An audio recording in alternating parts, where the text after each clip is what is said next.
Good morning. Welcome to the Celtic Way Morning Briefing Live. I'm Tony Haggerty.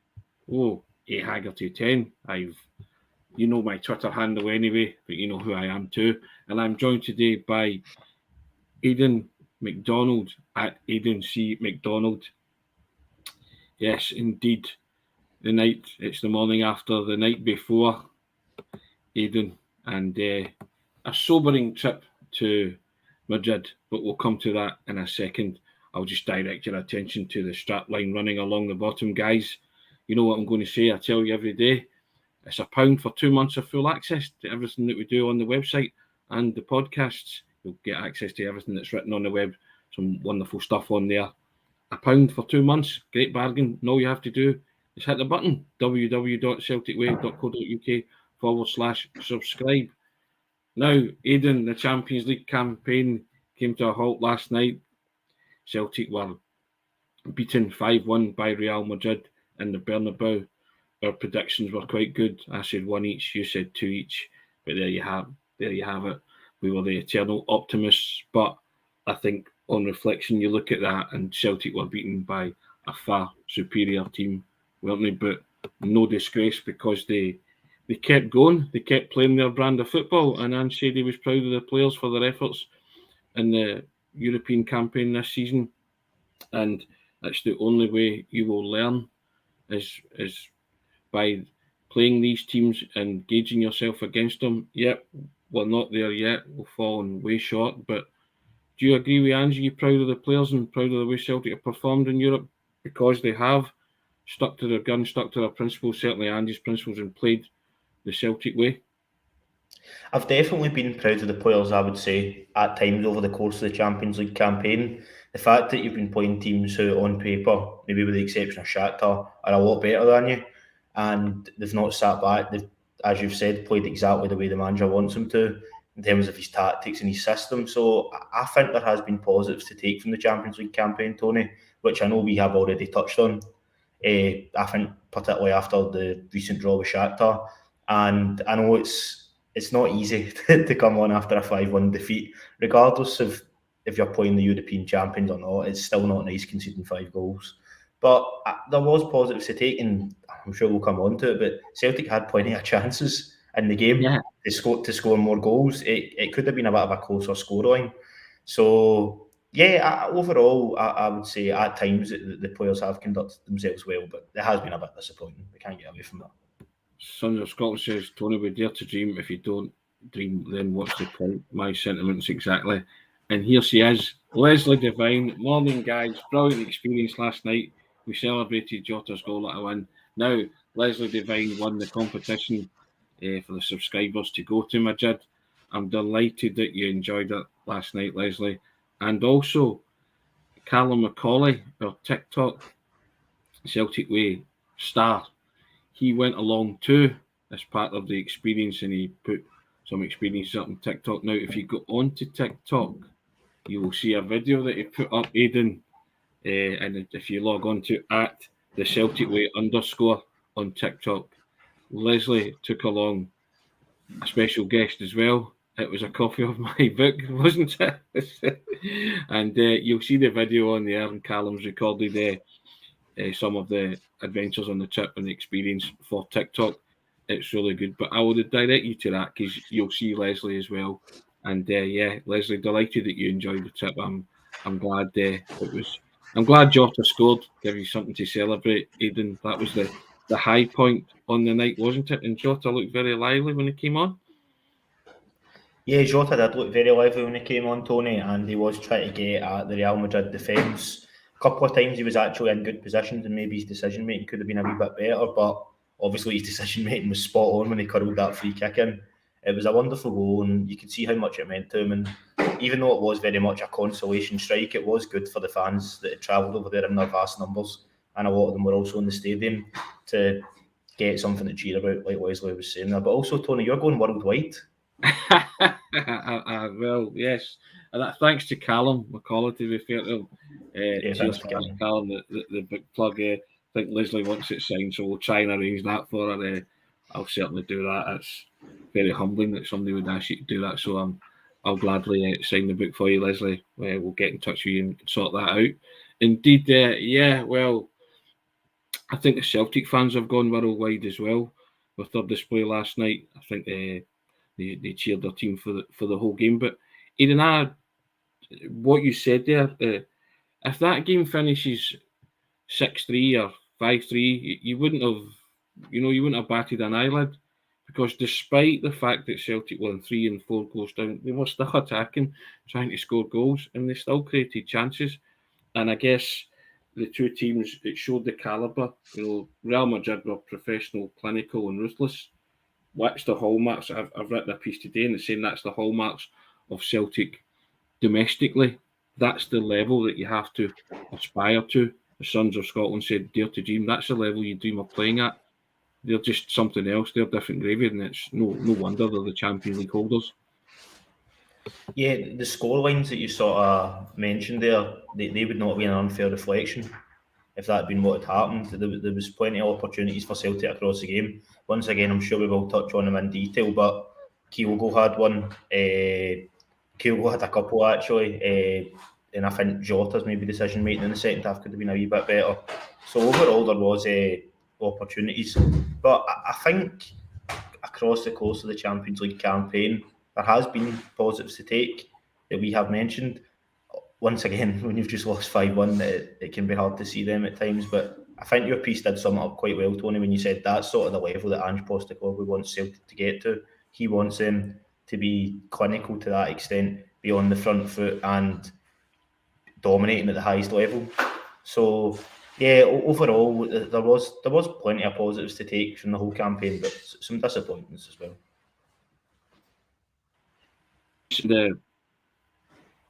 I put the link to the piece in the comments section there, guys. Get your comments coming in. Pete McGee, Courtois earned his wages last night. Now, it doesn't help, Aidan, when a team like Real Madrid get 2 penalties. Basically a 2-goal start. You know what I mean? Celtic were up against it, but they did well to come back into it. And Abada last night won the penalty, and he put in a dangerous ball across the face of goal, where if Maida had a gamble, they would have had a tap in. Abada, for me, that was 2 good moments, but he wasn't in the game often enough. And obviously, our Achilles heel now is penalty kicks. What's it with Celtic and penalty kicks? Aidan, what's the problem here? I know it's been frustrating, and obviously the last couple of games. Juranovic overall does have a very good penalty record, Tony. He'd scored his previous 5. Yeah. So obviously Yakimakis had missed that one at the weekend. But I did think, this is the sort of guy you want taking the spot kick, but it's probably just been kind of the same theme going through a lot of the Champions League games, not taking your chances, unfortunately. And that was another big missed opportunity. But yeah, it's something I think overall in the last few years that Celtic have struggled with a wee bit at times has been penalties. I know Edouard was good at them, but he's in that kind of COVID season he did miss a couple. Ryan Christie had missed a few as well. I particularly remember him missing one against Rangers at New Year about 3 years ago, or just before New Year, I should say. The last kind of real solid penalty taker I can remember, with the exception of Juranovic, still scoring 5 out of 6 is a pretty good record. But the last sort of solid penalty taker I can remember is Moussa Dembele in terms of the amount he scored. I know he missed one away at the Nou Camp, but somebody with our stats could maybe pull me up on this, but that's the one I can think that he missed for Celtic, as far as I can remember. So, yeah, it's probably something we need to work on, but I don't know if it'd be controversial, but I would still be keeping Juranovic on penalties for now, to be honest, because he has scored 5 out of 6, you know what I mean? Those of a certain vintage you'll remember Tommy Gemmell taking penalties for Celtic, Aidan. A bit before my time, Tony. A bit before my time as well, but I'm reliably informed he only ever missed 1 or 2, and he took all the penalties for Celtic. So I think he used to, an old dad reference, Aidan, he used to do the hot shot Hamish and just blast the ball, you know what I mean? The net burst and took the goalpost down with him as well, but there you go. John Boy VR having a pop at your old dad here saying, Tony, you need a job on TV in that advert, indeed job search. Indeed you do. If you say indeed again. Great show as usual, guys. Thanks very much. I'm not aware of saying indeed a lot, but clearly I do. So I'll try and can that. But Aidan, any more takeaways from last night in terms of positives? Bearing in mind Celtic were missing Carter Vickers, Carl Starfelt come back in for his first minutes of the season, which was a surprise because we thought Welsh would have came in, and you had Abelgard possibly playing there. But, so that was fair enough. Callum McGregor's missing 2. Jota started as a sub. So, those are 3 big players for Celtic last night. I know Jota came on and scored a wonderful goal. But, Anne said, talking about they're on the right track. I have to agree. I think Celtic are on the right track, and he is going to play that. He went toe-to-toe last night with Real Madrid in the Bernabeu, and I know we're on the end of a 5-1 scoreline, but again, they created chances, Aidan. It was there for them at times to score goals. No, I completely agree that Celtic are on the right track, and this sort of Champions League campaign in the long run will improve all the players. It gives them the experience at that level. It gives them the confidence that, as much as maybe they didn't take all their chances, that they did play well in periods across really all the games, maybe with the exception of away from home to Leipzig, which was a wee bit disappointing. They showed that this style can be effective at the top level. So having a year of that can only be good.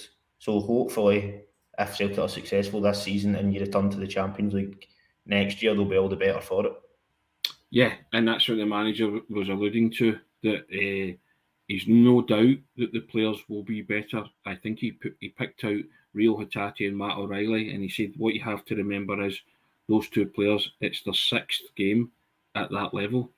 There's not many with experience at that level, and I know taking a hiding's not a great experience, but there has to be some learning part of that experience that you take away and you take something from it, that if they do win the league again and they go straight into the group stages, that they will be better next year, assuming the manager and all that core and squad of players stay together. That's important, Aidan, moving forward, isn't it? Definitely, and there'll be no shortage of things that Ange Postecoglou and the coaching staff, will have learned from these 6 games. Even maybe matches when fans are thinking there wasn't really a lot to be positive about that, maybe such as the Leipzig away game, with the exception of Jota's goal. There'll be plenty of things that they can touch on and use to make the team better going forward. And I really hope that Celtic can keep a good chunk of the current crop of players for next season. I know it is going to be tough, given that the World Cup, obviously there'll be a few players away to that puts them in the shop window, and the Champions League performances have been good from some players. So come the summer, they could be in demand. But if Celtic can hold on to a good chunk of these players, and then maybe get a few more quality signings across the next 2 windows, there's no reason in my mind that Celtic can't go and do a bit better next year in the Champions League. Whether or not that's picking up some victories, getting to the knockout stages, I don't entirely know what it's going to look like, but I think they're definitely on the right track, Tony. No doubt about that.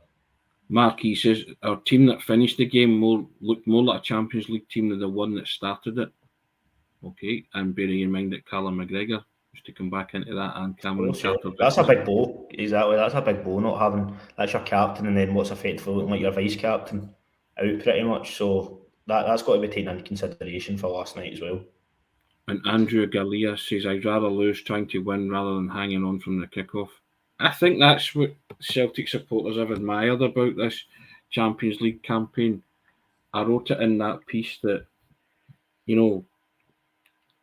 it was all played on Ange's terms. Celtic played their brand of football last night. Real Madrid played theirs. There was always going to be one winner because they're a quality team. They're the Champions League holders. You're playing them in their own backyard. But I was still, whilst I didn't think anyone in particular was a standout for Celtic, and the team performance wasn't particularly great, they still created enough problems and could have scored more goals, playing the way Ange wants us to play. So if anybody can see that there's development there in progress, then, I scratch my head there, Aidan, because I think they are progressing. You can only measure progress when you play against the best. We know we've came up short. We get that. But there has to be, I think the manager will be all the better for the experience. And I think the players will certainly be all the better for the experience. And we will really know we won't really know until, as you say, they have to knuckle down and win the title and get straight back into the group stages and then take it from there. Exactly. I mean, it's the style of play that creates the chances. If Celtic were just sitting back and putting 10 men behind the ball, it wouldn't. You would know where maybe you would get the odd chance from a set piece or something like that, but you wouldn't get as many opportunities as Celtic have had. If we'd just been a bit more clinical. I mean, pardon me. Last night, the opportunities, the one that immediately springs to mind is, a great cross from Maida and Kyogo. You don't know if he gets a shout off a bad or not, but he just tries to stretch at it. If he leaves it, it's nowhere near a tap in for a Bada, but that might have been the better way to go. I would class that as quite a good opportunity, Tony. I don't know if you agree with that. I've seen a wee bit of debate about it online, but that's a brilliant opportunity. Abada has to shout to him, or Kyogo has to position himself better, because I mean the ball across is class. What more do you want? It's on the money. The keeper can't come. It's in that no man's land for a non-Russian striker. And if Abada should really be screaming at Kyogo to let him deal with that. If Kyogo's on the stretch, which he was on the stretch, but I didn't understand why he had to be on the stretch, because I thought the minute Maida gets the ball, he's got to anticipate that that's what he's going to do with it. So that was a big disappointment for me that they didn't score that, because I genuinely thought that was a golden opportunity. I thought Maida played particularly well the first half, offensively and defensively, but like a few of the players, he seems to fall out it a lot in the second half. I noticed it as well with Moy as well. And whilst I thought Matt O'Reilly was he kind of walked that tightrope after he got the yellow card, didn't he? Yeah, he had some nice touches and some good passing, but you could see he didn't really want to commit to a few challenges that he usually would have been kind of getting right stuck in about it, because, like you say, he was on the yellow card. But just to go back to that chance, if Abada has given him a shout, obviously we never really know because you can't tell from the TV footage, but Abada's the person you would want that to fall to there. If you're in the box, he's so lethal. That's probably the one person you would back in the whole team to take that chance, even though it would have still been some finish, because also Courtois had a good game as well. But in terms of other chances, obviously there was the one that Kyogo kind of got played in. I think he's probably got to be doing a wee bit better. I know he did force a save from the keeper, but it reminded me a wee bit. See the one he had right at the start of the Shakhtar Donetsk away game on match day 2. That was a bit earlier. Obviously, it was about 90 seconds in or something to get played right in, and that's a chance that you would have been backing a player of his quality to score. And then I know obviously Hatate, he forced a save from the keeper, but that was a bit of a harder chance. It was a really good strike and it was a good save from Courtois. But so even without talking about the penalty, that's kind of 3 opportunities and 2 really key opportunities that Celtic had. So yeah, that is something I'm sure the players will be a bit frustrated when they look back on. No doubt about that. Gary McDowell says Kyogo's trying to stay onside. I totally get that, Gary, but I'm of the opinion you ram it into the net, you ask questions later, let VAR deal with it if that's the case. But and to be fair, if he's worried about being offside, then if he can anticipate Abada's there or Abada can give him a shout, he can just leave it. Do you know what I mean? Because he wouldn't have been interfering with the play. But what can you do? Of course. Now we've spoken about the high point, which was the goal, but lots of people want to talk about marquee, some goal from Jota, Sam Haggerty. Morning, Sam. How you doing? Pizza for goal, Jota. Yeah, John McGlinchey. World class goal from Jota, he says. So yeah, and Andrew Gill, I can't believe we missed that penalty. I just thought, you know what? I just thought he hit it at the right height for the goalkeeper. I wasn't sure that it was a great penalty either, because if guys are going to miss, fine, but I don't know if he struck it with real conviction, did he? Maybe he did, I don't know, but I just thought it was, I don't think Courtois had to dive too far to save it, so it was just a right height and pretty weak penalty for me, and I don't know if it was just indicative of Juranovic's game last night, because I thought he was well off it, and it was reflected in my detailed player ratings. I gave him a 4, and I thought Greg Taylor was off it too by his exceptionally high standard, but I think the 3 defenders had a hard time trying to shackle Asensio, Vinicius Jr. and another whose name escapes me, Valverde. Valverde was very, very good, as he was in the first game as well, yes, Tony. Exactly. So I don't envy any Celtic defender trying to shackle them. Sam Hartley says JJ lacked conviction. I felt that too. I totally agree with that. But so there you go. And we can't be passing up penalties like that, because at that moment in time, I think if you score that, you're back in at 2-1. I think missing that penalty knocked the stuffing out of Celtic a wee bit. It definitely did, and the team did take a wee bit of a dip in confidence there. And there was obviously Real Madrid had a few chances after that, and you were slightly concerned that I know it ended up turning out to be quite a bit of a thumping in the end, unfortunately. But you were worried it was maybe going to go that way even in the first half. And just when you talked about Juranovic maybe not hitting the penalty well, I don't know how much stock you can put in this, but it did look like he was a bit nervous when he was running up. Now, don't get me wrong, you see players that look a bit nervous sometimes and they end up scoring a brilliant penalty. So, which isn't like him, given that he's usually so confident. I mean, you remember the one last year when he Panenka it away to Bayer Leverkusen. So yes.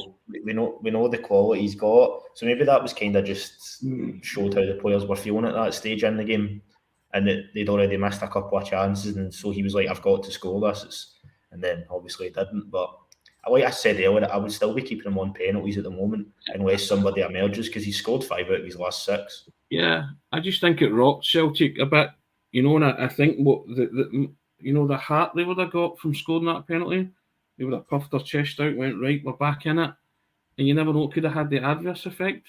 You don't know how Real Madrid would have reacted to conceding, and Celtic might have gone up the way they were playing. They were still attacking, so who's to say that they would not have created chances themselves? But I just feel I think there was a collective bubble burst moment for Celtic at that moment in time, for the players, supporters, obviously the management team as well.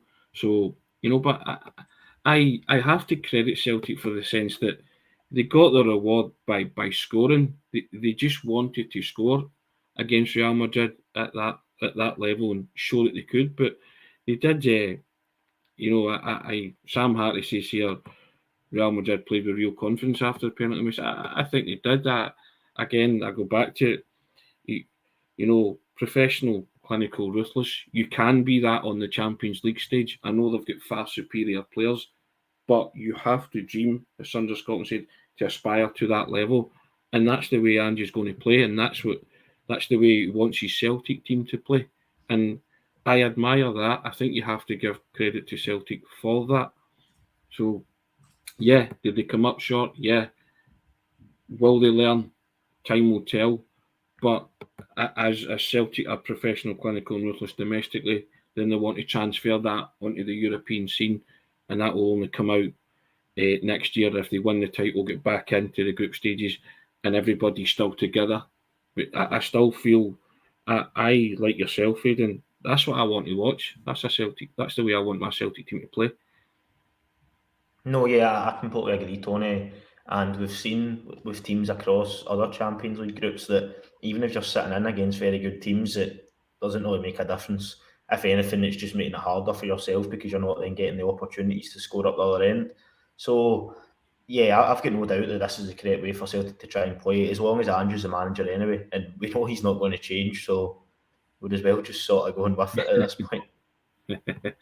And lots of people coming in and saying that they're favouring Ralston over Juranovic. Pete McGee, Ralston looks more assured than Josip Juranovic these days. That might be controversial, but I mean, it's a school of thought, Aidan, is it not? Yeah, I can understand why people are saying that. I still personally believe that Juranovic is the better player.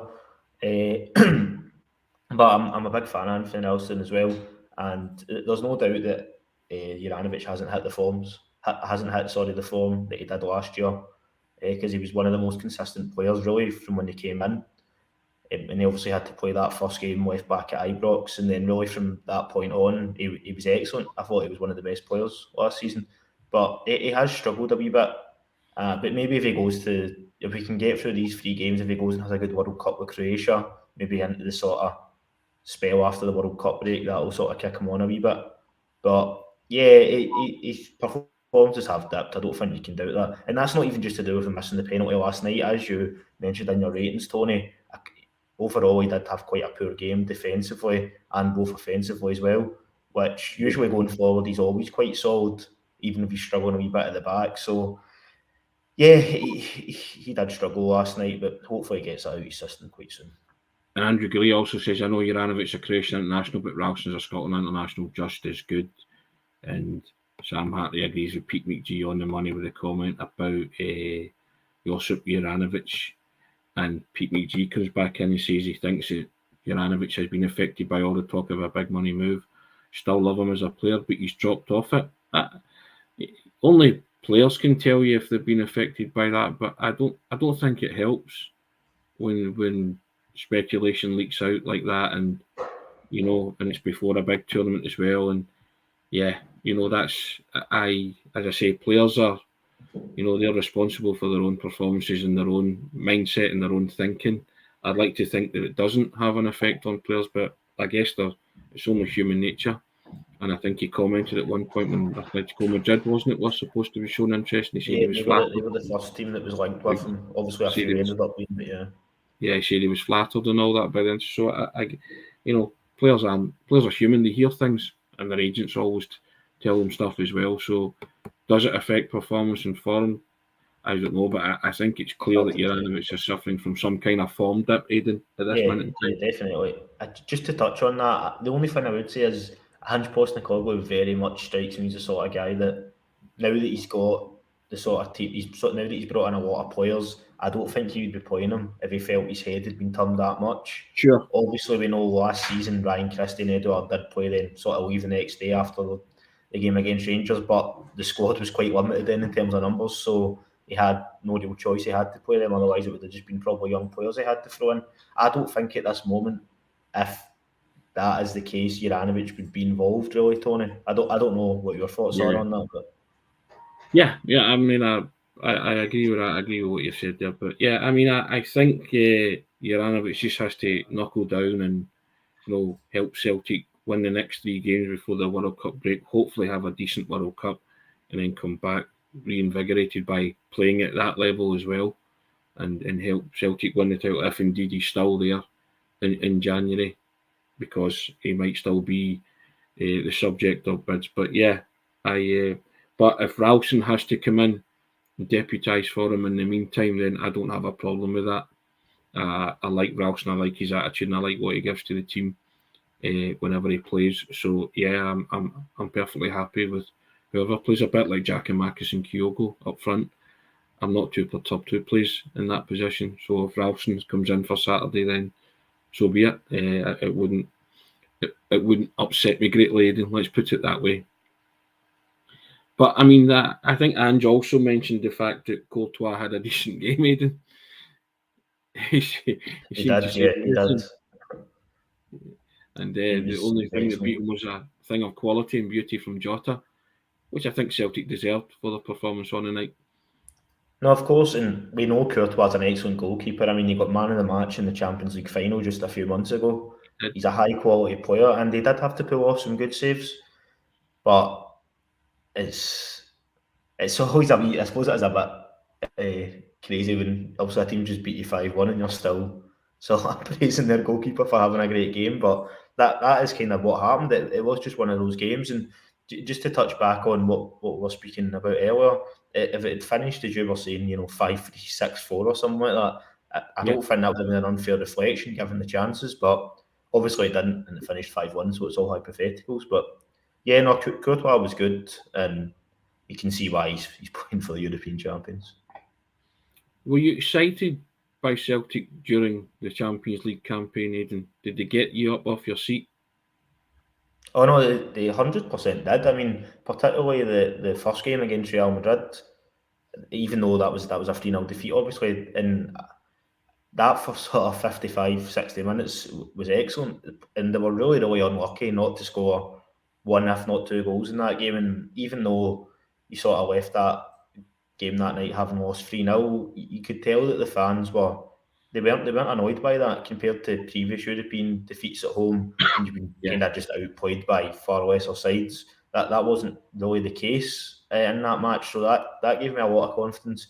And then the Shakhtar Donetsk away game, obviously, it was frustrating, like I said at the time, but there was to see Celtic put on such a dominant performance in the Champions League away from home was something that I didn't think I'd be seeing anytime soon. And really, just when we're talking about hypothetical scorelines with that game last night, if that match in Warsaw had ended 4-5-1 at Celtic, I don't think anybody could have complained there either.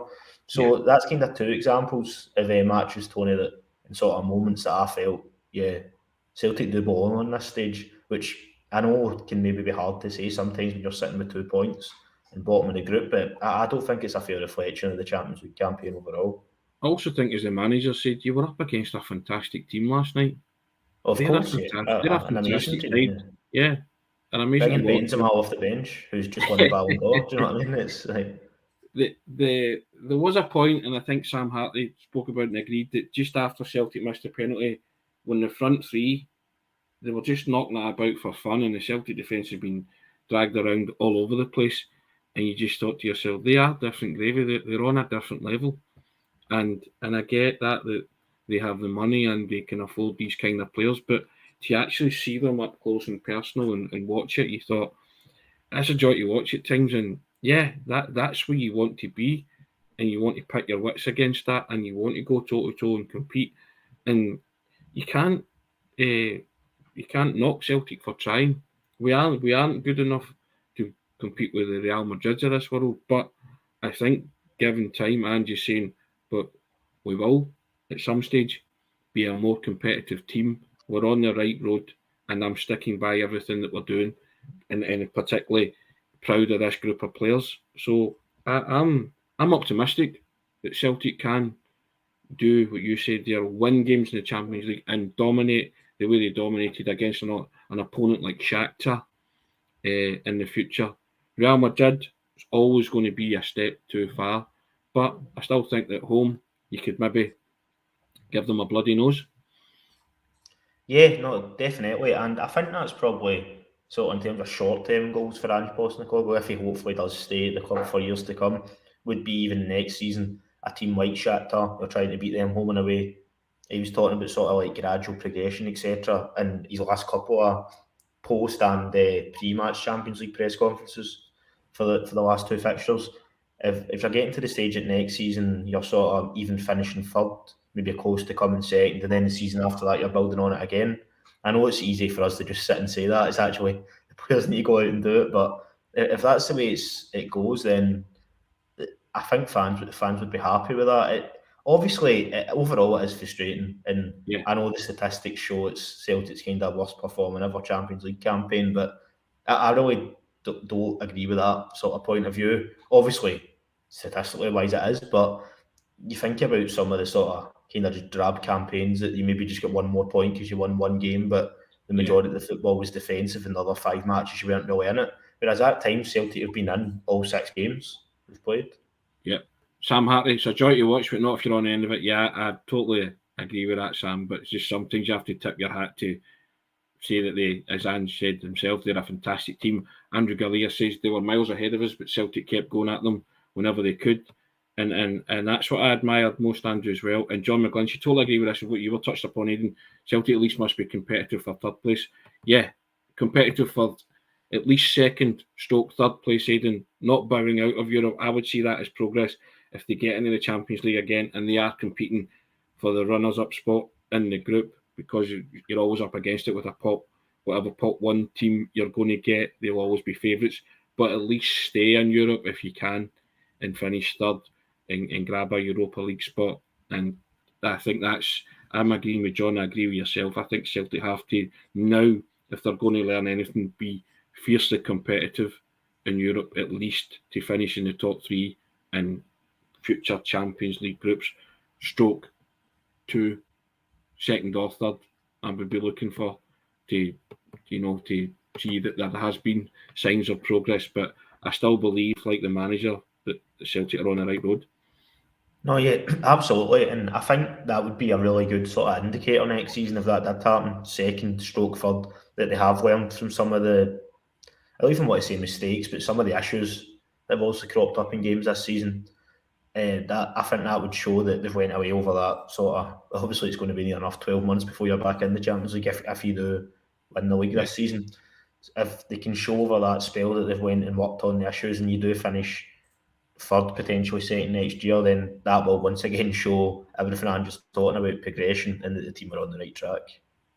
Sam Hartley says winning the Scottish Premiership is a target so that Celtic are back there next season. Yep, I agree with that. And Brian Roberts says let's win the league first. Indeed, that's sorry about that. That was yeah. So Brian Roberts, let's win the league first. Indeed, I think that's what Celtic will knuckle down and do, though. And said he keeps reiterating that message, Aidan, that if they can replicate those performances domestically again, they'll be hard to stop.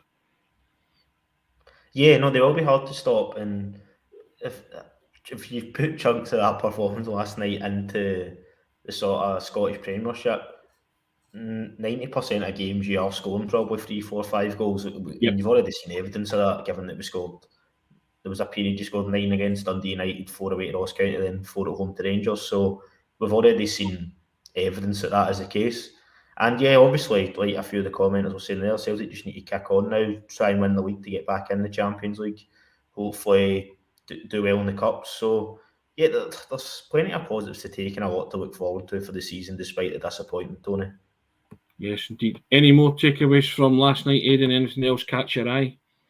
The only other thing was I thought overall Carl Starfelt done okay, and it was really good to see him back, because I know at times he maybe became a wee bit of a scapegoat last season, particularly at the start, but I thought once he got those performances at the position out of his system, as much as Carter Vickers was the standout, I thought Carl Starfelt was really good last year. So it's good to have him back, and that'll only kind of improve the defence, because they have been leaking quite a lot of goals, not just in Europe, domestically as well in recent times. So hopefully with him coming back and Carter Vickers returning to fitness soon, that's you sort of getting that part of that spine back that was so effective last season when they won the double. Yeah, I thought he did okay. You know, I know it was his first. He did better for the fourth goal, I think it was, the one that Vinicius Junior scored. But he's not kicked a ball for almost 2 months as well, Tony. And I put that down to ring rustiness, basically. Exactly. That's usually what he's good at, attacking balls in the box. So that was his first minutes of the season. So yeah, it was he was all right. He did okay, but I think like most of the players, you know, it was kind of there wasn't many high scores. Aidan, let's put it. No, I agree. It wasn't like a standout or anything. It was just good to see him back, given his injuries and stuff. Well, Celtic will lick their Champions League wounds, Aidan. They'll try back to the domestic chores and try and win the Scottish Premiership title for the second season in a row. And hopefully they can get back in and play again at that stage. Guys, thank you for your comments today. Been a mixed bag of comments, but yeah, indeed. Celtic bow out on a low note with being beat 5-1 by Real Madrid in the Champions League, but still plenty of optimism abound, Aidan. Oh yeah, no, plenty of optimism abound, and obviously just want to touch on again, congratulations to Leslie for the winning the competition, and of course you'll be getting that signed book fired over soon, Tony. Yeah, and if you haven't seen it, go on to @thecelticway_ TikTok and watch the wee video. You'll see Leslie beside Callum McCauley, and I thank them very much as a wee book plug for myself on that, which was very kind of them. But yeah, it's worth seeing, and you'll see Leslie still smiling. Glad you had a wonderful time, Leslie. Pretty about the result, but you got a Jota world-class goal to cheer at least, Aidan, eh? Oh, I know, it was an absolute screamer, and I think that a lot of the fans would have been delighted just to have something to cheer about. Yeah, and Sam Hartley will end with this one. Sam Hartley, thank you, Sam. Despite defeat, great show, Tony and Aidan, guys. Thanks very much. Cheers, Sam. That's very kind. We'll reconvene tomorrow and we'll talk domestic stuff. Dundee United, preview the Dundee United game, Aidan. But thank you for your contribution, Aidan. That was excellent, first class. And guys, thank you for the contributions today. Really enjoyed that. Despite the 5-1 scoreline, pretty much positivity and not much doom and gloom here, guys. Have a good day if you can. We'll reconvene tomorrow. All the best. Take care. Cheers, guys.